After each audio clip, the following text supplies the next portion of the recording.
Logo de cara, eu queria trazer para vocês esses dados, que são dados assim bem impactantes sobre a nossa atual realidade, né? Essa projeção da Organização Mundial de Saúde, publicada em 2024, no quadro, estima-se que até 2050 a resistência bacteriana poderá causar até 39 milhões de mortes acumuladas no mundo.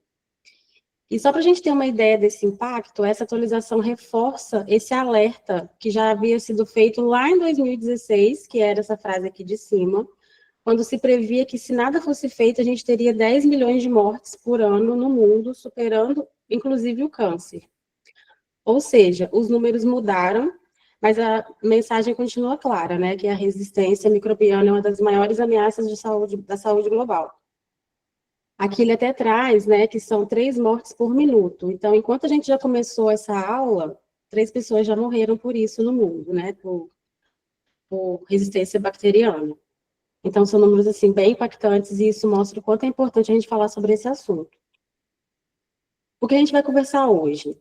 Eu vou dar um panorama para vocês do controle de infecção hospitalar e da resistência microbiana, como que está isso, o que é, né, esse PGA e o Programa do Farmacêutico Clínico na prática, a minha experiência prática aqui no hospital que eu trabalho, as intervenções farmacêuticas que fazem a diferença, alguns casos clínicos reais, né, e aprendizados para vocês, e um pouquinho dos resultados, desafios e algumas reflexões.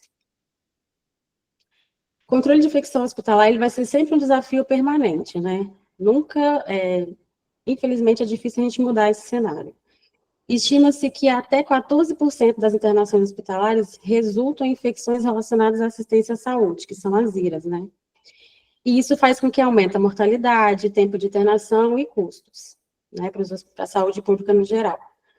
O controle de infecção envolve todos os profissionais de saúde, mas exige uma coordenação, uma vigilância e intervenções clínicas baseadas em evidência.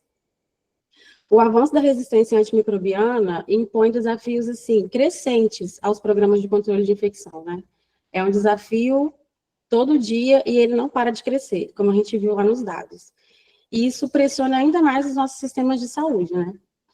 Então, programas como o PGA, né, o Stewardship, como é conhecido também, né, pode ser falado das duas maneiras, surge como uma estratégia central, fundamental, dentro dessa política de segurança do paciente. E por que falar de infecção e de antimicrobianos, né? A resistência microbiana, ela já é considerada, né, como eu disse, uma das 10 maiores ameaças à saúde global pela Organização Mundial de Saúde. E ela não surge do nada. Ela é fortemente influenciada por decisões que a gente toma todos os dias na prática clínica. Nossas escolhas de hoje, principalmente no uso desses antimicrobianos, elas vão definir o cenário da saúde de amanhã, né? Então, esse uso inadequado de antimicrobianos contribui diretamente para o avanço dessa resistência. E todos esses pontos giram em torno, e temos as IRAs também, né, como porta de entrada para essa resistência e para esses agravos, e todos esses pontos giram em torno da infecção e do uso de antimicrobianos, mas aqui, nesse espaço estratégico, é onde entra a nossa atuação como farmacêutico clínico, né, que conseguimos atuar diretamente na mudança desse cenário. Cada ponto aqui, eu quero reforçar com vocês que combater a infecção, a resistência bacteriana não é um esforço isolado, né? Ele é contínuo, ele é multifatorial e ele é profundamente dependente das decisões clínicas diárias e conscientes, né, que a gente tem no nosso dia a dia. E aonde nós, como farmacêuticos clínicos, temos muito a contribuir com isso, né, para melhorar esse cenário. Assim, não muito bom, né, que isso tenha acontecendo, mas a gente vê que a gente tem espaço, vocês vão verem que a gente tem espaço nessa área, sabe? Que a gente pode fazer a diferença, que a gente pode, inclusive, mudar essa porcentagem, sabe? A gente pode ter ferramentas para poder conseguir, né, ganhar esse espaço, né? Que quando ele é exclusivo, vocês vão ver que a gente tem resultados mais rápidos, né? Mais eficazes. Mas obrigada, gente. Então, o Programa de Gerenciamento de Antimicrobianos, o que é? Né? Ele é uma estratégia institucional para o uso racional de antimicrobianos. Ele é baseado em diretrizes da Anvisa, da OMS e de sociedades científicas. Ele busca reduzir a resistência e os eventos adversos. E o mais legal é que ele envolve a equipe multiprofissional, né, de farmacêutico clínico, infectologista, CH, microbiologia. A microbiologia, então, eu dou até um destaque para ela aqui, porque ela faz muita diferença, assim. Vocês vão ver que o contato que eu tenho, sabe, com eles hoje, assim, de estar próximo o tempo todo, o dia inteiro, faz muita diferença nas nossas condutas e em ser mais assertivo e mais rápido, né, nas decisões.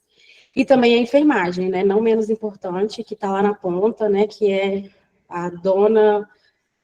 todo mundo é dono do paciente, né, mas a enfermagem está ali mais perto todos os dias, então tem um papel fundamental e também pode ajudar muita gente nisso. Antes de mostrar como esse programa tem sido construído na prática aqui no Brasil e no hospital onde eu estou, eu queria trazer esse panorama internacional para vocês, que serve de base para inspiração em muitos países, né? Se resume em 7 pilares essenciais para se ter um programa eficaz. Ele fala da importância do apoio da liderança institucional, né? Que se você não tiver uma liderança que te apoie, você não consegue alcançar, você não consegue avançar com um programa fortalecido. Da definição clara de responsáveis, né? Tem que ter isso.